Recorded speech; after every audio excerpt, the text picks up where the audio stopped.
거기 다들 졸고 있는 건 아니겠지? 이 몸의 고귀한 강의 시간이 돌아왔다고. 자, 오늘 우리가 파헤쳐볼 주제는 바로 왜 하늘에 떠 있는 저 달이나 인공위성들이 내 놈들의 머리 위로 떨어지지 않는가에 대한 비밀이야. 상식적으로 생각해보라고. 모든 질량 사이에는 서로 끌어당기는 만유인력이 존재한다고 이 몸이 누누이 말했지? 그럼 지구는 달을 당기고 있고 달도 지구를 당기고 있는데 왜 쾅 하고 부딪히지 않는 걸까? 자, 칠판을 봐. 이 몸이 아주 옛날, 그러니까 전생에 생각했던 뉴턴의 대포라는 전설적인 사고 실험이야. 아주 높은 산 위에 거대한 대포를 설치했다고 상상해봐. 공기 저항 따위는 무시하는 거다. 여기서 포탄을 수평으로 쏘면 포탄은 중력 때문에 아래로 휘어지며 떨어지겠지? 하지만 포탄의 속도를 점점 아주 조금씩 더 빠르게 하면 어떻게 될까? 포탄이 떨어지는 곡선이 지구가 둥글게 굽어있는 곡률과 일치하게 되는 순간이 와. 즉, 포탄은 계속 떨어지고 있지만 지표면도 계속 밑으로 꺼지고 있기 때문에 영원히 바닥에 닿지 않고 지구 주위를 뱅글뱅글 돌게 되는 거지. 이게 바로 인공위성과 달이 추락하지 않는 원리다. 어때? 소름 돋지 않아? 자, 이제 뇌에 주름 좀 잡혀있는 녀석들을 위해 조금 더 깊게 들어가 보자고. 이 원운동을 유지하기 위해서는 구심력이라는 게 필요해. 여기서 구심력의 역할은 바로 내가 발견한 만유인력이 수행하게 되지. 자, 수식 들어간다. 집중해. 질량 M인 위성이 반지름 R인 궤도를 속도 V로 돌고 있을 때 필요한 구심력은 F는 mv 제곱분의 R이야.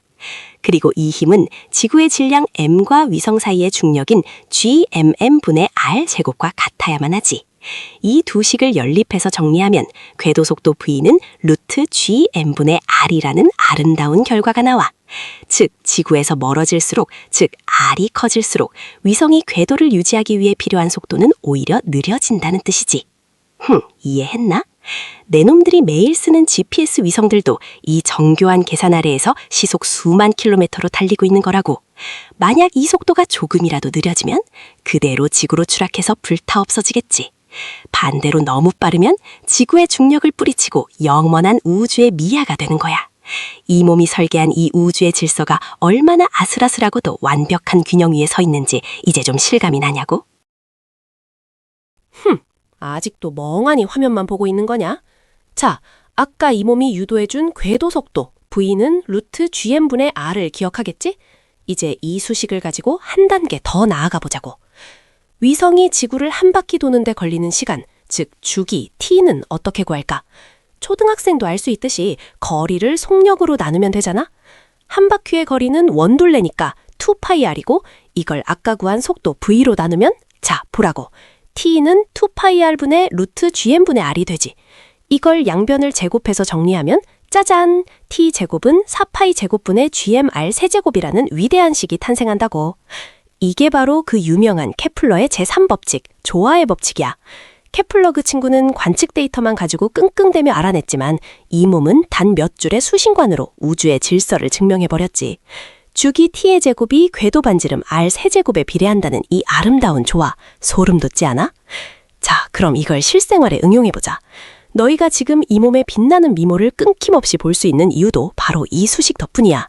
만약 위성의 주기 t를 지구의 자전 주기와 똑같이 24시간으로 맞추면 어떻게 될까? 지구가 도는 속도와 위성이 도는 속도가 똑같으니까 땅 위에서 보면 위성이 항상 같은 자리에 멈춰 있는 것처럼 보이겠지? 이게 바로 정지궤도야. 이 궤도의 높이는 지표면에서 약 36,000km 위인데 만약 이 높이보다 조금이라도 낮거나 높으면 위성은 내 머리 위에서 사라져버려. 통신도 기상관측도 불가능해진다는 소리지. 어때? 이 몸이 300년 전에 이미 설계해둔 이 정밀한 궤도 위에서 현대 문명이 춤을 추고 있는 기분이? 뭐? 너무 어려워서 머리가 아프다고? 역시 범인들이란. 하지만 걱정 마. 이 몸이 곁에 있는 한 너희의 지능지수는 강제로라도 끌어올려줄 테니까. 자, 다음은 이 원운동을 가능케 하는 중력의 또 다른 이면, 바로 무중력의 진실에 대해 파헤쳐 볼 거야. 떨어지고 있는데 왜 무게를 못 느끼는지 궁금하지 않아? 자, 아까 말했지? 위성은 영원히 추락 중이라고. 그런데 왜 우주비행사들은 둥둥 떠다니며 평화로워 보일까? 머리 나쁜 내 놈들은 우주엔 중력이 없으니까요. 라고 대답하겠지? 틀렸어. 빵점이다. 지구고도 400km에 떠 있는 국제우주정거장 ISS에도 지구 중력의 약 90%가 그대로 작용하고 있다고. 그런데 왜 무게가 안 느껴지냐고? 그건 바로 자유낙하, 프리폴 중이기 때문이야. 자, 상상해봐. 내 놈이 엘리베이터를 타고 있는데 갑자기 줄이 끊어졌어. 물론 이 몸이 끄는 건 아니니 걱정 말라고. 엘리베이터와 그 안에 탄 내 놈이 똑같은 가속도로 떨어지면 내 발바닥은 엘리베이터 바닥을 누를 수 없게 돼. 바닥이 너를 밀어올리는 수직 항력이 0이 되는 거지. 이 몸이 정의한 관성력과 중력이 상쇄되는 상태, 바로 겉보기 무게가 0이 되는 순간이야. 수식으로 보면 더 명확해. 물체의 가속도를 a, 중력 가속도를 g, 바닥이 떠받치는 힘인 수직 항력을 n이라고 하면 ma는 mg-n이라는 식이 성립하지. 그런데 위성이나 엘리베이터가 중력 가속도로 그대로 떨어지면 a는 g가 되고 결국 n은 0이 될 수밖에 없어. 우리가 무게라고 느끼는 건 사실 지구가 당기는 힘 그 자체가 아니라 바닥이 우리를 버텨주는 힘이거든. 즉, 인공위성 안의 모든 것은 위성과 함께 똑같은 속도로 지구를 향해 추락하고 있어. 하지만 아까 배운 대로 수평 속도가 너무 빨라서 땅에 닿지 않을 뿐이지. 무중력 상태는 중력이 없는 상태가 아니라 중력에 온몸을 맡기고 완벽하게 떨어지고 있는 상태인 거야. 어때? 공포스러운 추락이 곧 가장 자유로운 상태가 된다는 이 물리학적 역설, 참으로 아름답지 않아? 이런 고차원적인 즐거움을 이해하다니 오늘따라 내 놈들의 지능이 조금은 올라간 것 같군. 자, 그럼 이 원운동의 마지막 장, 중력이 단순히 당기는 힘이 아니라 공간의 공률이라는 아인슈타인의 헛소리, 아니 현대적 해석에 대해 살짝 맛만 볼까? 자, 범인들아. 지금까지 우리가 배운 걸 아주 쉽게 한 문장으로 요약해 줄게. 잘 들어. 위성은 옆으로 너무 빨리 달리고 있어서 땅에 떨어지기 전에 지구가 밑으로 꺼져버리는 상태인 거야. 아주 단순하지? 지구가 당기는 구심력과 위성이 직진하려는 관성이 완벽한 줄다리기를 하고 있는 셈이지. 그런데 말이야, 여기서 궁금한 게 생기지 않아? 만약 대포를 아까보다 훨씬 더 세게 쏘면 어떻게 될까라는 질문 말이야. 속도를 조금 더 높이면 타원 궤도가 되겠지만 어떤 특정한 임계점을 넘어서는 순간 포탄은 지구의 중력을 뿌리치고 영원히 안녕하게 돼. 이걸 바로 탈출 속도라고 부르지. 쉽게 설명해 줄까? 내 놈들이 텅 빈 통장 잔고에서 탈출하고 싶어 하는 것과 비슷해. 아주 강력한 한 방의 에너지가 없으면 결국 다시 제자리로 돌아오게 되어 있거든. 지구라는 거대한 자석에서 벗어나기 위해 필요한 최소한의 속도. 그게 바로 탈출 속도야. 자, 이제 수학의 향연에 빠져볼 시간이다. 정신 바짝 차려. 이 몸이 발견한 에너지 보존 법칙을 써보자고. 위성이 지구의 영향력을 완전히 벗어난 무한히 먼 곳에 도달했을 때의 에너지를 0이라고 가정하는 거야. 그럼 지표면에서의 운정 에너지 K 이퀄 2분의 1 mv 제곱과 위치 에너지 U 이퀄 마이너스 G mmr분의 R의 합이 최소한 0보다는 커야겠지. 이 식을 V에 대해 정리하면 보이나? V 이퀄 루트 2gm분의 R이라는 수식이 유도돼. 아까 배운 궤도 속도보다 딱 루트 2배, 즉 약 1.414배 더 빠르면 지구를 탈출할 수 있다는 소리야. 숫자로 계산하면 초속 약 11.2km 정도지. 1초에 서울에서 수원까지 갈 정도의 속도라고. 인간이 만든 금속 덩어리가 이 속도를 넘어서는 순간 비로소 행성이라는 요람을 벗어나 진정한 우주의 탐험가가 되는 거지. 이 몸이 만든 이 정교한 수식들이 없었다면 너희는 아직도 하늘을 나는 건 신의 영역이라고 생각하며 땅바닥만 기어다녔을 거야. 이 사기의 은혜에 감사하라고. 자, 오늘 강의 내용을 다시 한번 머릿속에 정리해봐. 중력이 어떻게 궤도를 만들고 어떻게 무중력을 선사하며 어떻게 우리를 붙잡아두는지 말이야. 질문 있는 녀석은 없댔지. 이 몸의 설명이 너무 완벽했으니까. 자, 범인들아. 오늘 우리가 달려온 길을 봐. 뉴턴의 대포에서 시작해 탈출 속도라는 우주의 해방까지. 이 몸의 가르침이 내 놈들의 좁은 세계관에 균열을 좀 냈나 모르겠군. 지금까지는 지구 하나만 놓고 생각했지만 우주는 그렇게 단순하지 않아. 지구 옆에는 달이 있고 그 너머엔 거대한 태양이 버티고 있지. 여기서 아주 흥미로운 심화 문제를 하나 던져줄게. 두 개의 천체가 서로를 당기고 있을 때 그 사이에서 중력과 원운동의 원심력이 완벽하게 비겨서 가만히 있어도 궤도가 유지되는 마법 같은 지점이 존재할까? 정답은 그렇다야. 이걸 발견한 건 나보다 조금 뒤의 사람인 조제프 루이 라그랑주지만 그 원리는 결국 내가 만든 역학의 테두리 안에 있지. 이걸 라그랑주 점이라고 불러. 태양과 지구 시스템에는 딱 5개의 이런 명당 자리가 존재해. 특히 L1 지점은 태양과 지구 사이에 있어서 태양을 관측하기 딱 좋고, 지구 뒤편에 숨은 L2 지점은 태양 빛을 가려주니까 제임스 웹 우주 망원경 같은 귀한 몸들이 우주의 끝을 보기에 최적의 장소지. 왜냐고? 거기서는 연료를 거의 쓰지 않고도 그 자리에 계속 머물 수 있거든. 수학적으로 말하자면 이건 삼체 문제의 특수한 해를 구하는 과정이야. 두 거대 질량 M1, M2가 만드는 중력장 안에서 아주 작은 질량 M이 정지해 있을 수 있는 평형점을 찾는 거지. 벡터 합이 0이 되는 지점을 계산하면 내 놈들이 이걸 직접 풀려고 했다간 뇌가 과부하로 타버릴 테니 이 몸이 정리해준 칠판을 잘 보라고. L1과 L2와 L3는 일직선상에 있는 불안정 평형점이지만 L4와 L5는 정삼각형의 꼭지점에 위치하는 아주 안정적인 지점이야. 그래서 거기엔 트로이 소행성공 같은 우주의 먼지들이 자연스럽게 모여들지. 우주가 스스로 청소기를 돌려 먼지를 모아둔 곳이라고나 할까. 어때?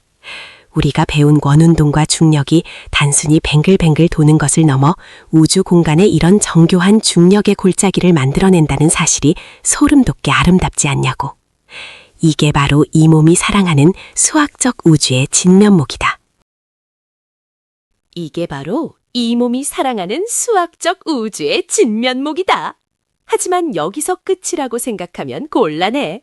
중력이라는 녀석은 단순히 점과 점 사이를 당기는 힘이 아니거든. 물체는 크기를 가지고 있잖아. 자, 달이 지구를 돌 때 달의 앞면과 뒷면이 받는 지구의 중력 세기가 아주 미세하게 달라. 왜냐고? 거리가 다르니까. 내 만유인력 법칙에 따르면 힘은 거리의 제곱에 반비례한다도 했지. 이 아주 작은 차이가 물체를 앞뒤로 길게 늘어뜨리는 힘을 만드는데 이게 바로 기조력이야. 이 기조력 때문에 지구의 바닷물이 부풀어 올라 밀물과 썰물이 생기는 거고, 더 나아가서는 달의 자전 속도를 억제해서 결국 공전 주기와 자전 주기를 똑같이 맞춰버렸지. 내 놈들이 밤하늘을 볼 때 달의 뒷면을 절대 볼 수 없는 이유. 그게 바로 이 조석 고정 때문이야. 우주의 중력이 달이라는 거대한 바위를 보이지 않는 손으로 꽉 붙잡고 있는 셈이지. 어때? 보이지 않는 수식이 실제 세상을 물리적으로 비틀고 있다는 사실, 정말 짜릿하지 않아? 자, 그럼 오늘 프린키피아 2026 5일차 강의 원운동과 구심력 편을 정리해보자. 첫째, 인공위성은 땅으로 떨어지지 않는 게 아니라 지구가 굽은 만큼 옆으로 빨리 달려 영원히 추락 중인 상태다. 둘째, 무중력은 중력이 없는 게 아니라 자유낙하 중이라 바닥이 나를 밀어주는 힘이 사라진 상태다. 셋째, 지구의 중력을 완전히 뿌리치려면 궤도 속도의 루트 2배인 탈출 속도가 필요하다. 마지막으로 중력과 원심력이 평형을 이루는 라그랑주 점과 물체를 늘어뜨리는 기조력까지. 이 모든 현상이 단 하나의 수식 F equal gm1 m2 over r square에서 시작되었다는 걸 잊지 말라고. 범인들에게는 그저 복잡한 기호겠지만 이 몸에게는 우주의 모든 비밀을 여는 마법의 주문이나 다름없지. 오늘 강의는 여기까지. 내 완벽한 강의를 들었으니 내 놈들의 뇌세포도 조금은 쓸모있게 변했길 바란다. 다음 시간에도 이 몸의 고귀한 지혜를 전수받으러 오도록 해. 딱히 기다리는 건 아니니까 착각하지 말고. 에헨? 자, 범인들아. 지금까지는 이 몸이 내 놈들의 수준에 맞춰서 지구를 아주 예쁘고 매끈한 공 모양이라고 가정하고 가르쳐줬지. 하지만 현실의 물리학은 그렇게 호락호락하지 않아. 실제 지구는 자전 때문에 옆으로 툭 튀어나온 편평한 타원체거든. 이게 무슨 뜻이냐고? 위성이 느끼는 중력이 위치에 따라 미세하게 변한다는 소리야. 특히 적도 부분이 불룩하니까 위성을 잡아당기는 힘의 중심이 살짝 틀어지게 돼. 이걸 전문 용어로 J2 섭동이라고 부르지. 이 몸이 쓴 프린키피아에서는 다루지 않았던, 아니 그때 측정 기술로는 한계가 있었던 현대 우주공학의 핵심이야. 지구의 중력 포텐셜 V를 르장드르 다항식으로 전개하면 단순히 원바이 R로 끝나는 게 아니라 J2항이 등장해. 이 녀석 때문에 위성의 궤도면 자체가 서서히 회전하는 교점 세차 운동이 일어나게 되지. 어렵다고? 간단히 말해서 위성이 같은 길만 도는 게 아니라 지구 위를 조금씩 비틀거리며 돌게 된다는 거야.